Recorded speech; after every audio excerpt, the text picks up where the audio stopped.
Our next guest is an author who was happily married for over 30 years, and his wife unfortunately passed.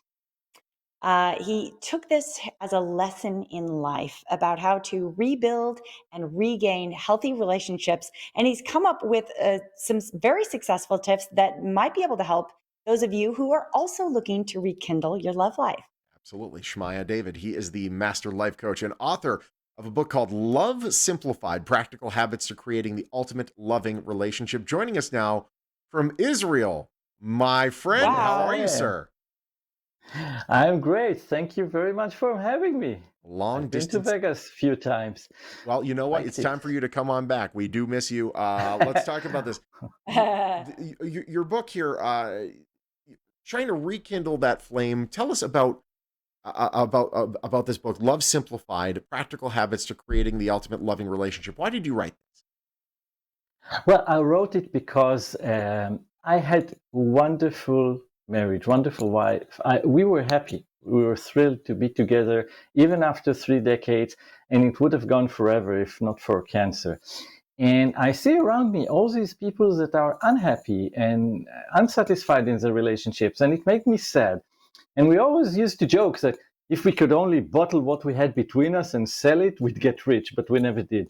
Yeah. And then after my first wife passed away and I found a new love, then I understood that it was not just a flux of luck. It was not just coincidence. It was something that I do in relationship that creates such a relationship. And so I decided to share this message with the world, and maybe it will help others. Mhm. Shmaya, I love how you take ownership of this because a relationship with two people is equal parts of both sides are responsible. So, in Yeah. your mind, what love you consider love a habit? Yes, I do. Love is an emotion, of course, but that's how most people treat it. The thing is that most people consider their emotions to be something that is uncontrollable. And and that's difficult because then you only get what your emotions give you or what your spouse arouses in you, good, bad, indifferent. I believe that love is also an action. You have to love for love to be. And if love is an action, then like any other action, if you repeat it, it's become a habit. And if you repeat it well, then it will be a good habit and you'll have a great life. Which it sounds simpler. It's Nice. easier said than done, but frankly, get started in actually exercising that muscle, exercising that emotion, that Yeah. love. That's a good start. What does it say? What does it mean when you say take total responsibility in your relationship? What do you mean by that? That means that even though you are in a relationship with another person, you should consider the results that you get in your relationship as yours. Yours 100% responsibility means you cannot blame anybody else for what happens. So if you don't like what it is, you cannot blame it on your parents and the way they brought you up. You cannot blame it on your spouse and what he is doing or not doing, or she. You have to take responsibility for getting the result that you want. And this is very liberating. A lot of people feel that they are held down, that they don't have the power to make a difference, to change. And so they sit there and hope that something will happen, something will improve.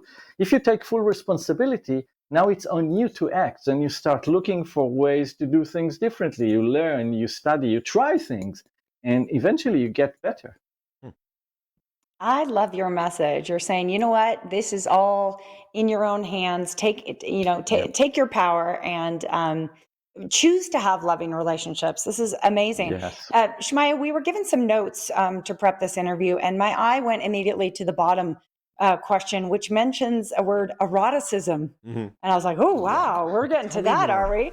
So, yes, Sean and I would love to hear your thoughts on that subject. Again, like love, you think eroticism is a habit. Yes, and you have to make it a habit because a lot of couples, especially after some time, they say, "Oh, it's not like it used to be." It's not like it used to be if you stop investing in it.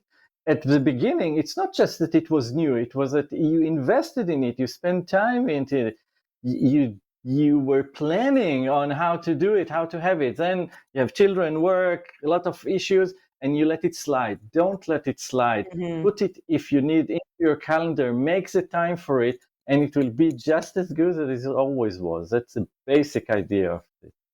Fantastic. You have a website and you're offering a free webinar for people that find Yeah. themselves in this little bit of a rut that are trying to shake their way out of it. Tell us about it. Hmm. Yeah. Well, as I said, many people feel that they are helpless in the relationships. They don't like where they are, but they feel feeling helpless. So I created this little webinar to help people understand why they feel helpless, what is this helplessness that they feel, and how to get out of it, how to start moving and start changing and having things better. Excellent. Shmaya, great to talk to you from Israel today. Thank you for sharing your thoughts. And I'm very happy to hear that you are experiencing a second round at love. That's awesome. I am. Thank you very much for having me. Great to have you. Shmaya David. His book is called Love Simplified, Practical Habits to Creating the Ultimate Loving Relationship. You can learn more at love-simplified.com. Bestseller Publishing, a proud sponsor of The Morning Blend.